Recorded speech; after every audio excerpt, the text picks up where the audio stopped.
Hello guys, welcome back to the desi marketer show. आज हम बात करने वाले हैं कुछ इस बुक के बारे में, द 48 लॉज ऑफ पावर, इसके सेकंड लॉ के बारे में। एंड बाय द वे, आज मैंने कुछ नॉइज़ कैंसिलेशन ऑन नहीं किया है, मैं डायरेक्टली इस माइक में बात कर रहा हूँ। So let me know the comments कि कैसा लग रहा है आवाज़, नॉइज़ कैसा आ रहा है पीछे। इसको एडिटिंग में थोड़ा कम करूँगा मैं, पीछे आवाज़ बैकग्राउंड नॉइज़ है, बट उसके अलावा अब आज डायरेक्टली मैं माइक में बात कर रहा हूँ। तो आज हम बात करने वाले हैं इसके बुक के सेकेंड लॉ के बारे में, और उसके बाद थोड़ी यामा की बातचीत करेंगे हम लोग, ठीक है। तो never put too much trust in your friends and learn how to use enemies. तो ये बेसिकली उसी के बारे में है कि आपको आपको अपने एनिमीज़ को अपने अच्छे के लिए यूज़ करना सीखना चाहिए। और उसके अलावा आपके जो लाइफ में फ्रेंड्स हैं, उनको अपने लाइफ में फ्रेंड से ऊपर कोई रोल मत देना। फॉर एग्जांपल समझो, अगर आप अपना कोई बिजनेस स्टार्ट कर रहे हो, तो उसमें अपने फ्रेंड्स को एज एन एम्प्लॉय रख के कभी उनको हायर करने की गलती मत करना। उसके कुछ रीजंस एग्जाम्पल इसमें दिए गए हैं, तो हम जस्ट उसके बारे में थोड़ा डिस्कस करते हैं। तो पहले इसमें एक स्टोरी बताई गई है किंग की, मतलब ऐसा वो बहुत लंबी चौड़ी स्टोरी है, पर बेसिकली ऐसा है कि इस लॉ को यूज़ करके किसका नुकसान हुआ है। तो उसमें एक किंग ने अपने फ्रेंड को as a military officer hire किया। उसका जो फ्रेंड था वो पावर के लिए बहुत ग्रीडी हो गया, और अल्टीमेटली उसी उसके फ्रेंड ने किंग को किल करवा दिया। तो बहुत लंबी चौड़ी स्टोरी है, पर बेसिकली कंक्लूजन यही निकलता है कि आपको अपने फ्रेंड्स को कभी भी फ्रेंडशिप के अलावा अपने लाइफ में कुछ रोल नहीं देना चाहिए। मतलब अगर आप बिजनेस कर रहे हो या फिर वर्क में अगर आप देखो, कभी आपको उनका कुछ रोल नहीं देना चाहिए। और उसके अलावा स्टोरी के बाद यहाँ पे एकदम मतलब कुछ इंटरेस्टिंग कोट्स लिखे हैं, जो पढ़ के मतलब काफ़ी, मतलब आपको मैं सुनाता हूँ कैसा क्या लिखा था उसमें। तो यहाँ पे लिखा है, pick up a bee from kindness and learn the limitations of kindness.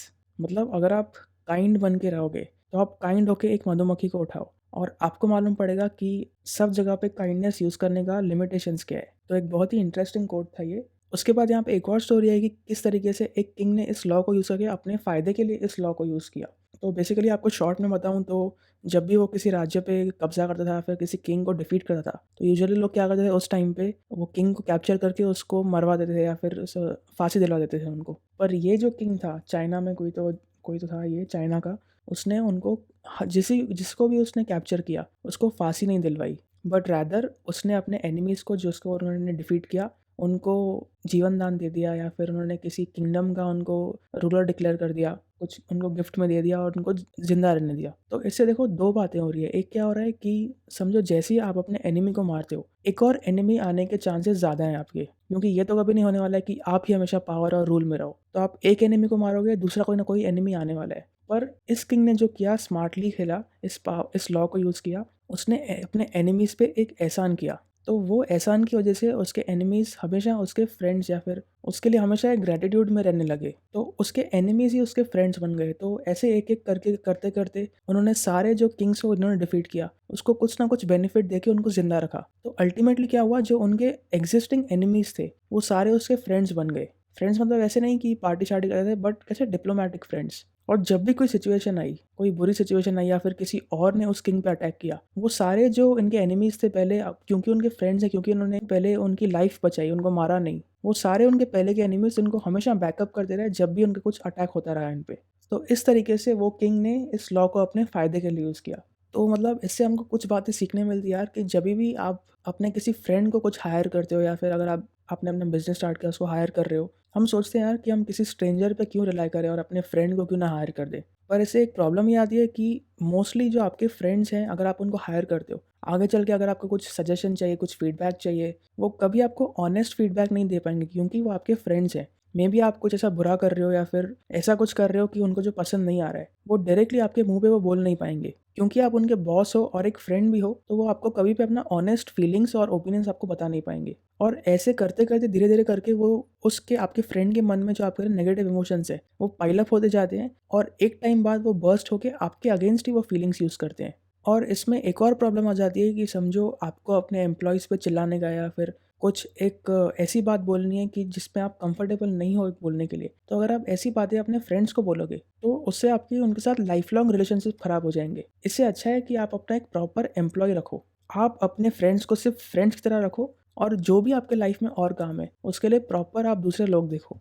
तो मतलब ये कुछ बातें थी कि आपको अपने फ्रेंड्स पे कभी भी क्यों किसी बातों में ट्रस्ट नहीं करना चाहिए, लाइक एज़ इन जो बिज़नेस या फिर काम के रिलेटेड बातें होती है, और कैसे आपको अपने एनिमीज़ को यूज़ करके आप अपने पावर को एक्स्ट्रा गेन कर सकते हो। तो आपको स्मार्टली देखना है कि आपके जो एनिमीज़ है, आपको उनको किस तरीके से अपने फ़ायदे के लिए यूज़ करना है। और यहाँ पे ऐसा भी लिखा है कि एक दुश्मन मतलब एक कोई ऐसा इंसान जो आपको मालूम नहीं कि आपका दुश्मन है, that is much worse than आपको मालूम है कि आपका ये बंदा एक दुश्मन है। यानी कि आपके दुश्मन होना अच्छी बात है, रैदर देन आपको पता ही नहीं होना कि आपके कोई दुश्मन है।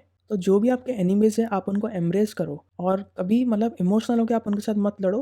रैदर आप स्मार्टली देखो कि आप किस तरीके से उनको अपने फ़ायदे के लिए यूज़ कर सकते हो। कुत्ते भौंक रहे हैं सारे।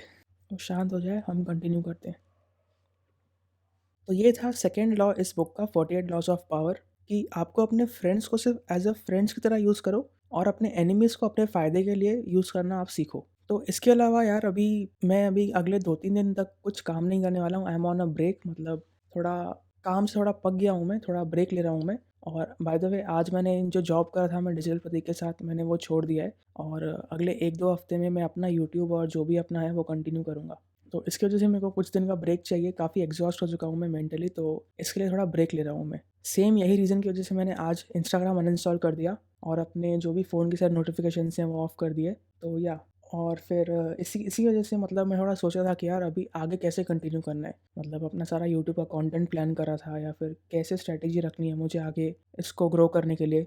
पॉडकास्ट हो गया, ब्लॉग हो गया, यूट्यूब हो गया, इंस्टाग्राम, रील्स, आईजीटीवी जो भी है, उसका सारा मैं प्लानिंग करा था। और फिर उसके बाद मैं अपने मेरे को दिन में क्या-क्या करना है, लाइक कैसे अपना टाइम शेड्यूल बनाने का है, पूरे दिन का टाइम मैनेजमेंट कैसे करना है। तो रिसेंटली मैंने अंकुर वारिको का एक कोर्स लिया मैंने, ओन योर टाइम करके कुछ ऐसा था। ₹300 का कुछ तो कोर्स है उनका बट काफ़ी हेल्पफुल था। उसमें 3-4 बातें सीखी मैंने कि मतलब मेन 3 पॉइंट्स थी कि टाइम इज़ मनी तो हम सबको मालूम है, पर उसमें वो कहते हैं कि टाइम इज़ एनर्जी। यानी कि आपको देखना है कि आप अपने दिन में कौन से टाइम पे आपकी जो एनर्जी है, वो कैसे आपकी वेरी करती है थ्रू आउट द डे और आप अपने दिन के टास्क अकॉर्डिंगली सारे प्लान करो। तो एनर्जी मतलब 4 टाइप की एनर्जी उन्होंने बताई कि फिज़िकल, इमोशनल, मेंटल और स्पिरिचुअल। तो ये सबसे पहली इंपॉर्टेंट बात थी कि टाइम इज़ एनर्जी। तो एनर्जी मतलब physical, mental, emotional and spiritual. तो आप देखो कि आपको दिन में जो भी टास्क करने हैं, तो आप पूरे दिन में आपकी थ्रू आउट द डे आपकी एनर्जी कैसे रह रही है, कैसे वेरी कर रही है। फॉर एग्जाम्पल जब भी आप समझो सुबह उठते हो, उस टाइम पे आपकी जो सारी एनर्जी है वो हमेशा टॉप पे रहती है। आपकी फिजिकल एनर्जी रहने दो, इमोशनल, मेंटल और स्पिरिचुअल जो भी है। और जैसे-जैसे आपका पूरा दिन निकलता जाता है, आपकी रात को एनर्जी पूरी ड्रेन हो जाती है। तो अगर एक एग्जाम्पल की बात करें, समझो आपको अपने दिन में आपको अपना वर्कआउट शेड्यूल कहाँ पे बिठाने का है, तो आप कभी भी उसको दिन के एंड में आप रख नहीं सकते क्योंकि आप शायद थक जाते रहोगे और आपको वर्कआउट करने का शायद मन नहीं हो। तो आप देखो पूरे दिन भर आपकी एनर्जी कैसे वेरी करती है और इसमें ऐसे कोई फिक्स पैटर्न नहीं है कि जैसा मेरा शेड्यूल है वैसा ही आपका सेम शेड्यूल बैठे। आप देखो कि आपके लिए बेस्ट क्या काम करता है, उस हिसाब से आप अपना पूरा टाइम एलोकेशन कर सकते हो। सेकेंड इंपॉर्टेंट कॉन्सेप्ट इसमें था कि टाइम इज़ मनी। ये तो हम शायद सबको मालूम है और इसके बारे में मैंने एक पॉडकास्ट भी पहले किया हुआ है, पर इस कोर्स में थोड़ी और क्लैरिटी मिली मुझे। तो टाइम इज़ मनी मतलब बेसिकली आपको अपना मतलब देखना है कि आपका टाइम वैल्यूएबल है और ज़रूरी नहीं कि हम टाइम इज़ मनी को एज़ अ टाइम को सिर्फ पैसे से कंपेयर करें। आपका टाइम वैल्यूएबल है यानी कि आपके टाइम की कुछ वैल्यू है, तो आप उसको उस सेंस में देखो। मतलब एक बार आपका टाइम चला गया, अब आपको कभी नहीं आएगा वापस। तो इसलिए आपको अपने टाइम को सीरियस लेना चाहिए। मतलब ये जो टॉपिक है इसको हम कभी इन फ्यूचर के एपिसोड में डिस्कस करेंगे। पर बेसिकली आप देखो कि जितना भी आप पूरे महीने में कमाते हो और जितने घंटे आप काम करते हो, उसको उसे डिवाइड करके देखो कि आपका आर्ली रेट कितना है या फिर आपका हर मिनट का रेट कितना आ रहा है। फॉर एग्जाम्पल आप महीने में 30,000 रुपये कमाते हो और आप 30 घंटे समझो फॉर एग्जाम्पल पूरे महीने में काम करते हो, जस्ट एग्जाम्पल ले रहा हूँ मैं, तो आपका पर आवर का रेट जो हो गया, 1 घंटे का रेट आपका 1,000 रुपये हुआ। तो इसको मतलब आप कैसे अपने लाइफ में यूज़ कर सकते हो, समझो अभी आप एक फ़ोन देख रहे हो, आईफ़ोन देख रहे हो, समझो आप उसको अमेज़न पे देख रहे हो, आपको वो मिल रही है 50,000 की और कोई ऑफलाइन स्टोर में आप जाते हो सोचोगे क्योंकि मैं मॉल में देख के आता हूँ वो कितने की मिल रही है, तो उसके लिए आप 4 घंटे अपने गवाओगे और आपको मालूम पड़ा कि यहाँ पे 49,000 की वहाँ पे मिल रही है। तो एक्चुअल डिफरेंस जो है वो है 1,000 रुपये का, 50,000 और 49,000। पर अगर हम टाइम इज़ मनी इस फैक्टर को इक्वेशन में लाएँ तो आपने 4 घंटे उस पे गवाए। तो मतलब आपने अपने लाइफ में वो टाइम अब अगर आप कहीं और यूज़ करते तो आपने 4,000 रुपये एक्चुअली वेस्ट किए अपने लाइफ से। मतलब आपने डायरेक्टली वेस्ट नहीं किया बट मे बी आप कुछ ऐसा कर सकते थे कि आप उस टाइम को जिससे ज़्यादा अपने लाइफ में एक इनकम जनरेट कर सकते थे। तो ऐसे आप देखो कि कहाँ-कहाँ पे आप कैसे टाइम स्पेंड कर रहे हो। आप ध्यान दो कि क्या मतलब ये जो मैं टाइम वेस्ट कर रहा हूँ उस चीज़ पे क्या ये वर्थ है यहाँ पे स्पेंड करना या नहीं। और जो भी आपके लाइफ में टाइम है आपका सिर्फ एक एम होना चाहिए कि आपको अपने टाइम की जो वैल्यू है वो बढ़ाते रहनी है over the time, over the years. तो जो भी आप टाइम ध्यान से स्पेंड करोगे वो देखो कि उस टाइम में आप किस तरीके से उसको यूज़ करके उसको अपनी रेट जो है अपने टाइम की जो वैल्यू है उसको बढ़ा सकते हो। यानी कि आप बुक्स रीड करो, कोर्सेज़ आप देख सकते हो जो एजुकेशनल वीडियोज़ हैं जिससे आपकी जो माइंड की जो थिंकिंग पावर है वो बढ़ती है, आपकी स्किल्स बढ़ती है, आप लोगों से कनेक्ट हो जो आपसे एक्सपर्ट हैं, अपनी नेटवर्किंग स्किल्स बढ़ाओ या बेसिकली अपने लाइफ में बस हर दिन कुछ ना कुछ नया इंप्रूव करते रहो। इस टाइम का अगर आपने सही से इस्तेमाल किया, आपकी value over the years definitely बढ़ने वाली है। तो ये था टाइम इज़ मनी का फ्रेमवर्क। तो पहले था time is energy, time is money, और थर्ड जो चीज़ थी इसमें था अर्जेंट इंपॉर्टेंट फ्रेमवर्क। आपने शायद सुना भी रहेगा, ये 7 habits of highly effective people में है। तो उसमें अर्जेंट इंपॉर्टेंट फ्रेमवर्क होता है। इसमें उन्होंने उसमें एक और डायमेंशन ऐड किया, अर्जेंट इंपॉर्टेंट और टाइम टेकन। तो ये थोड़ा था उसमें, इसको मैं ज़्यादा डिटेल में बताऊंगा नहीं, बट बेसिकली आपको देखना है कि आपका दिन भर आपकी एनर्जी कौन से टाइम पे कैसे वेरी कर रही है। आपको अपने काम अकॉर्डिंगली उसमें फिक्स करने हैं। जो भी आप टाइम स्पेंड कर रहे हो उसमें आप देखो कि is it worth spending this time over here. तो इसमें होता है कि मतलब अर्जेंट है पर इम्पोर्टेंट नहीं है तो आप डेलीगेट कर दो, या फिर अर्जेंट भी है इम्पोर्टेंट भी है तो आप करो। अर्जेंट नहीं है पर इम्पोर्टेंट है तो उसको शेड्यूल कर दो, और अर्जेंट भी नहीं है इम्पोर्टेंट भी नहीं है तो उसको आप करो ही मत। ऐसे कुछ बातें हैं। तो आप देखो कि आप पूरे दिन में टाइम अपना कहाँ स्पेंड कर रहे हो, and is it worth spending your time for that thing. ठीक है, यही कुछ बातें थी। तो मैं वही थोड़ा सोच के अपना थोड़ा लिख रहा था अपना टाइम मैनेजमेंट पे, और उसके अलावा मैं